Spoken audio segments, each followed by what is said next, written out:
The Young and the Restless. Spoilers. Oh my God, besties, welcome back to the channel. Today is Tuesday. A beautiful day for some absolute soap opera chaos. And we are so ready to dive right into the madness. You guys, I am deceased. Stop what you are doing. I am literally shaking. Wait, we need to talk about this now. I am literally filming this while I'm running errands because I just had to jump on here and vent. My soul has actually left my body, and I am physically vibrating from the sheer audacity of what is happening on The Young and the Restless for this Tuesday, June 16 update. Like, send help. My soul has actually left my body. I cannot even begin to process the absolute cinematic mayhem that is unfolding right in front of our eyes. We are not just watching this show, we are invested. Like, I am personally offended by what is happening to our Genoa City neighbors, and we are spiraling over their choices right now. Wait, backtrack for a second. I missed a step. We need to talk about the absolute train wreck that is Jack Abbott right now. Bestie, be for real right now. Jack is in the absolute trenches of despair, and I am totally living for the drama, but also genuinely terrified for him. Basically, Patty Williams, who is officially on my do not perceive list, I am so done with her. She is genuinely the most toxic person to ever walk the earth, is running the most insane, world-ending blackmail scheme ever. Did I say that yet? My brain is mush. Moving on, she legit showed Jack a staged photo of Diane Jenkins Abbott in a white padded cell.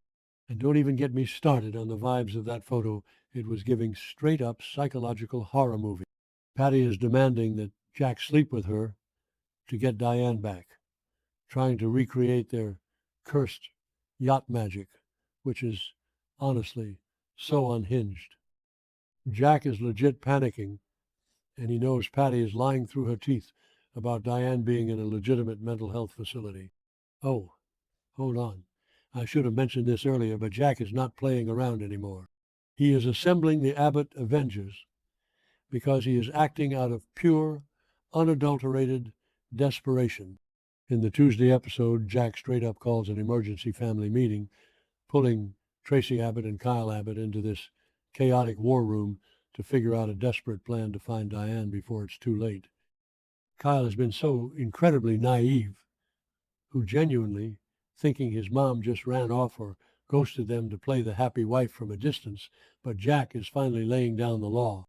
He is making it absolutely clear that Diane is missing and in grave danger. He is terrified that she has been harmed, and watching Jack spiral into this protective husband mode is honestly ripping my heart out. And Tracy, genuinely, Tracy is in her absolute detective era, and I am here for it. She already caught Patty paying off that shady doctor in the park, literally hiding behind a pillar like a spy. Tracy is playing massive psychological mind games with Patty, threatening her with the mental hospital and dangling Jack's gratitude like a carrot. I love Tracy so much. She is basically the only person in that family with fully functioning brain cells right now. She is pressing Patty so hard, and the tension is just astronomical. Wait, do you guys hear that? There's this weird humming noise. Probably just my AC acting up, whatever. I can't focus on that right now. When Diane is literally fighting for her life. Okay, snapping back to the main tee, let's talk about Diane, because my girl is spiraling. I was mid-skincare last night watching the previews and literally smeared charcoal mask all over my rug when Diane woke up in that creepy, unfamiliar living room. The barred windows, the locked doors. I literally had to yeet my phone across the room because the claustrophobia is so real. Diane is trapped, confused, and her emotional state is deteriorating by the second. She has no idea how she got there, and the isolation is breaking her down. And then there is Dr. Lawrence Markham. I am hyperventilating just thinking about this absolute creep. He walks in, acting all calm and smug, and Diane legit grabs a letter opener to defend herself. Good for her. But this doctor, who is basically the villain of the century, starts gaslighting her into the next dimension. He is telling her that she had a severe mental breakdown, that she was screaming on the side of the road, and the most twisted part, he claims Jack authorized her captivity. He straight up tells her that her husband agreed to lock her up for treatment. The psychological torture is astronomical. The stakes have never been higher, and I am genuinely terrified that Diane is going to start believing his lies. Wait, I'm glitching. Okay, back to the main event. The books. Did you guys catch the books? This is the tiny detail that sent me into an absolute existential crisis at 3 a.m. While Diane is pacing around this prison, trying to pick the lock with her little letter opener, she looks at a shelf and sees a stack of books written by Dr. Alan Laurent. Yes, that Alan Laurent. Why on earth would this random doctor, Markham, have a shrine of Alan Laurent books in a hostage room? My brain is buffering from the sheer audacity of this plot twist.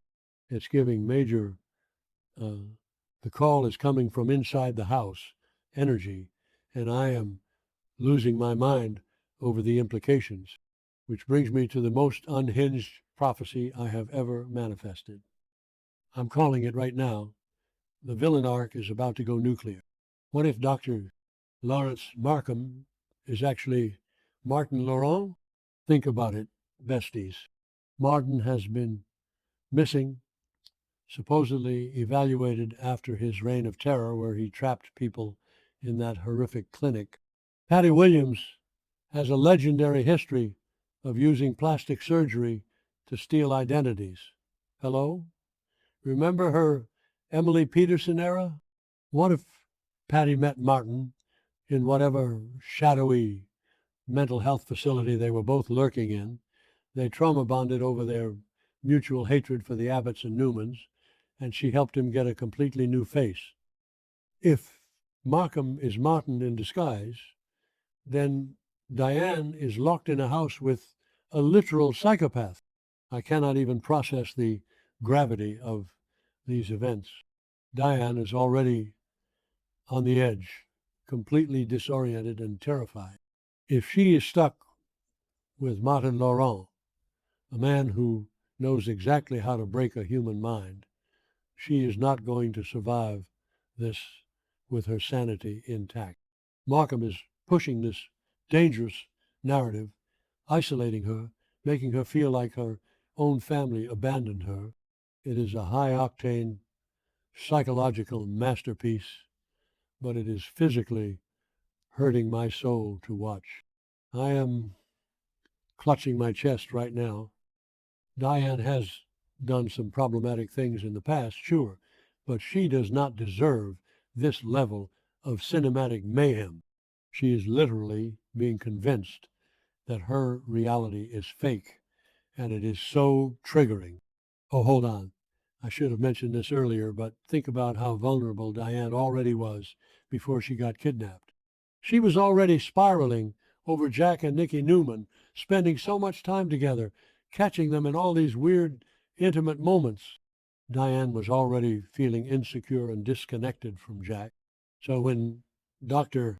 Markham tells her that Jack signed off on her being locked up, it perfectly weaponizes her existing insecurities. It is honestly so unhinged and brilliant from a villain perspective, but it is destroying her. She might genuinely start to think Jack wanted her out of the way so he could run back to Nikki. My heart cannot take this level of emotional damage. And don't even get me started on the ripple effects this is going to have across Genoa City. If Martin is back, you know exactly who is going to get dragged into this messy, unfiltered, emotional train wreck. Sharon Newman and Phyllis Summers. They are the ultimate trauma-bonded survivors of Martin's last clinic of horrors, manifesting a total dumpster fire by the next update. Because if Phyllis and Sharon find out Martin is holding Diane hostage, they are going to team up and go absolutely feral. Imagine Phyllis and Sharon putting aside their decades of bitter beef with Diane to bust down the doors of that house and take Martin out once and for all. I am literally unwell, just picturing it. The power that duo holds when they are angry is unmatched. Basically, Tuesday's episode is going to be the absolute end of me. Jack is running out of time. Tracy is on the warpath.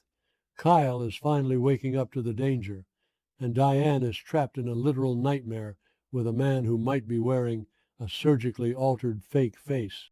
I am so deep in this lore that my grip on reality is completely slipping. This storyline is now my entire personality, and I am not okay. I need to go scream into a pillow and maybe finish my errands before I completely lose it in public. Drop your unhinged theories in the comments because I need to know I'm not spiraling alone.